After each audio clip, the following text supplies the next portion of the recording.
का नाम रखा गया था सत्यमेवपुरम, जिसका अर्थ होता है सत्य ही मेव है। और मेव, जहाँ मेवात की आबादी ज्यादा है, मेवात को कहते हैं।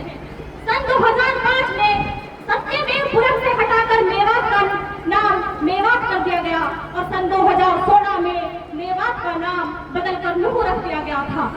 सन 2018 में नीति आयोग की रिपोर्ट आई थी, जिसमें मेवात को इस देश का सबसे पिछड़ा हुआ इलाका कहा गया था।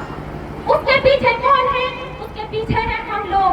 हमारे मेवात की जो प्रशासनिक व्यवस्था है, हमारे मेवात के जो लीडर हैं वो है, क्योंकि उन्होंने मेवात के लिए ना तो कभी कोई काम किया और ना ही मेवात के लिए उन्होंने आवाज उठाई, ना ही मेवात की मांगों को उन्होंने सरकार के सामने रखा। उन्होंने सिर्फ काम किया था, वो काम क्या था? अपने घर को बनाने का, सिर्फ अपने घर भरे थे। मेवात की आम जनता के लिए उन्होंने कुछ नहीं किया। आज हमारे पास क्या है? क्या आप लोगों ने कभी सोचा है?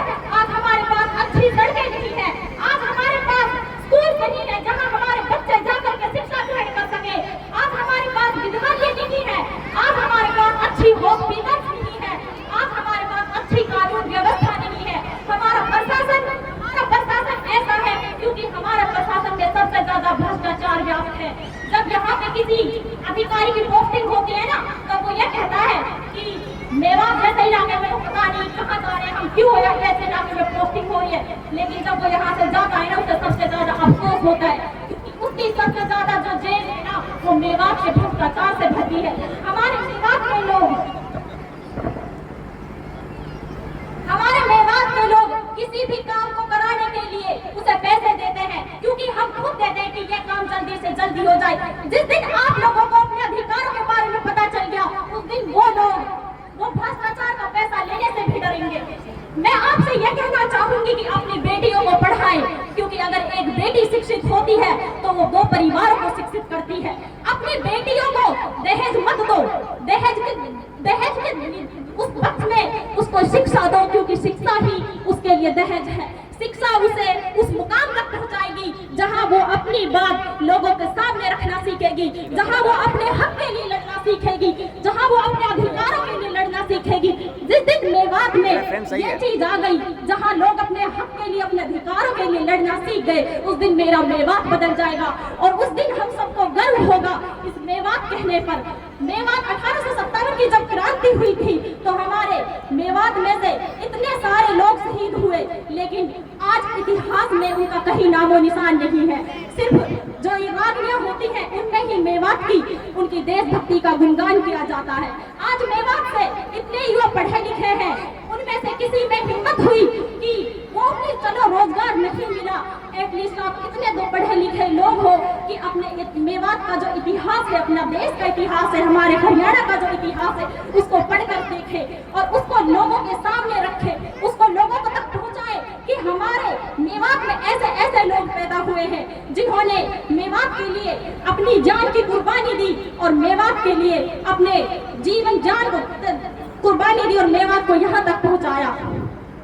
मैं एक बात और यह कहना चाहूंगी, education is the most powerful thing. If you have a education you achieve anything in your life. Education प्राप्त करो और आगे बढ़ो।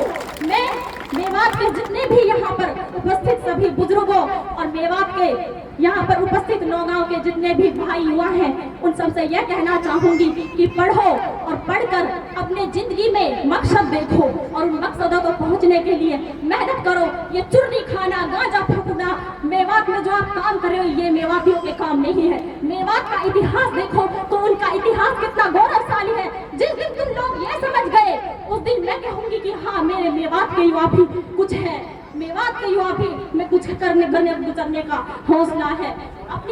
अपनी बेटियों को पढ़ाओ और अपने बेटों को भी पढ़ाओ और उनके आगे बढ़ने का हौसला दो। उन्हें अपने अधिकारों के लिए लड़ना सिखाओ और अपनी बात रखना सिखाओ, क्योंकि अगर आपने शिक्षा प्राप्त की तो आप अपनी बात लोगों के सामने रख सकते हो। और एजुकेशन ही एक ऐसा तरीका है जिसके माध्यम से आप अपनी बात लोगों के सामने, सरकार के सामने और इस देश के जितने भी नेता हैं उनके सामने रख सकते हैं। और उसके अलावा मैं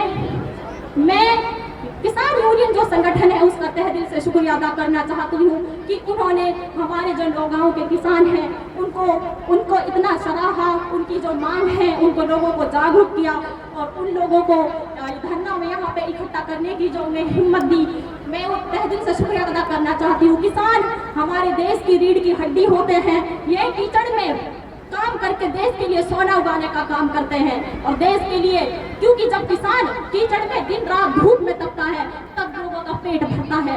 इसलिए मैं किसान यूनियन संगठन का तहे दिल से शुक्रिया अदा करती हूँ और यहाँ पर उपस्थित सभी लोगों का तहे दिल से शुक्रिया अदा करती हूँ। जय हिंद, जय धन्यवाद।